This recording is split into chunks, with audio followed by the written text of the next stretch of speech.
بہت وسیع رقبہ جو ہے وہ سیریا کا قبضہ کر لیا ہے۔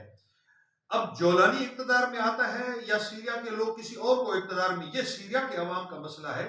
ہم ان کے حاکمیت کو تسلیم کرتے ہیں۔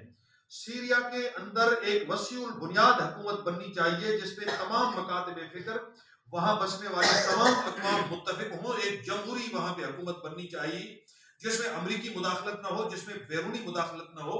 سیریا کے مستقبل کا فیصلہ سیریا کے عوام کو کرنے دیا جائے۔ لیکن مسئلہ یہ ہے کہ سیریا کے ایک وسیع رقبے پر اسرائیل نے قبضہ کیا ہے۔ اسرائیل جو دشمن ہے امت مسلمہ کا، جو دشمن ہے سیریا کا، سیریا کے عوام کا، جو فلسطینیوں کا قاتل ہے، وہ اس وقت کئی کلومیٹر بلکہ کئی سینکڑوں کلومیٹر جو ہے وہ آگے آ چکا ہے اور وہ اس وقت دمشق کے قریب پہنچ چکا ہے۔ ایک طرف سے اس نے وسیع رقبے پہ قبضہ کیا ہے سیریا کے، دوسری طرف سے جو سیریا کے اندر فوجی تنصیبات ہیں، جو ان کے جہاد ہیں، جو ان کا اسلحہ ہے، اس پہ انہوں نے بمباری کی ہے اسرائیل نے اور وسیع پیمانے پہ ان کو تباہ کیا ہے۔ میں سمجھتا ہوں کہ ہر مسلمان کو اس کے خلاف بولنا چاہیے، شیعہ ہو، سنی ہو، ایران ہو، سعودی عرب ہو، مصر ہو، اردن ہو، جو بھی غیرت مند مسلمان ہے وہ اسرائیلی جو جارحیت اس وقت جاری ہے شام کے اندر، سیریا کے اندر، اس کے خلاف اسے آواز بلند کرنی چاہیے۔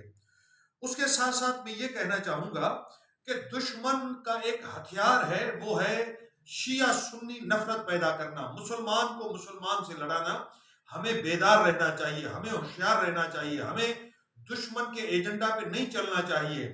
شام کے مسلمان، پاکستان کے مسلمان، پوری دنیا کے مسلمان وہ فرقہ واریت سے باہر نکلیں اور شیعہ سنی کا احترام کرے، سنی شیعہ کا احترام کرے، دیوبندی بریلوی کا احترام کرے، بریلوی دیوبندی کا۔ ہم آپس میں بھائی بھائی ہیں، ہمارے جو اختلاف ہیں وہ دشمنی کا سبب نہیں ہے، ہم آپس میں بھائی بھائی ہیں، بھائیوں کے درمیان بھی اختلاف ہو سکتے ہیں۔ میں اس کے ساتھ یہ کہنا چاہوں گا کہ پاکستان کے اندر بھی ایک بڑی سازش کی جا رہی ہے، یہاں بھی فرقہ واریت پھیلانے کی، یہاں بھی نفرتیں پیدا کرنے کی۔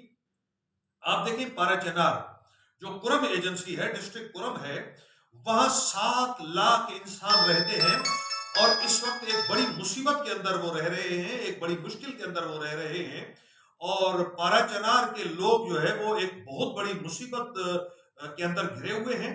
اس وقت ان کے پاس ادویات نہیں ہیں، ان کے پاس خوراک نہیں ہے۔ پارا چنار اس وقت غزہ بنا ہوا ہے، پارا چنار اس وقت مظلومیت کی تصویر بنا ہوا ہے۔ گزشتہ 68 دنوں سے 68 ڈیز 68 دنوں سے پارا چنار کو راستے بند ہیں۔ جو بیمار ہے وہ پشاور نہیں آ سکتا، پشاور کے لوگ پارا چنار نہیں جا سکتے۔ پارا چنار کا پاکستان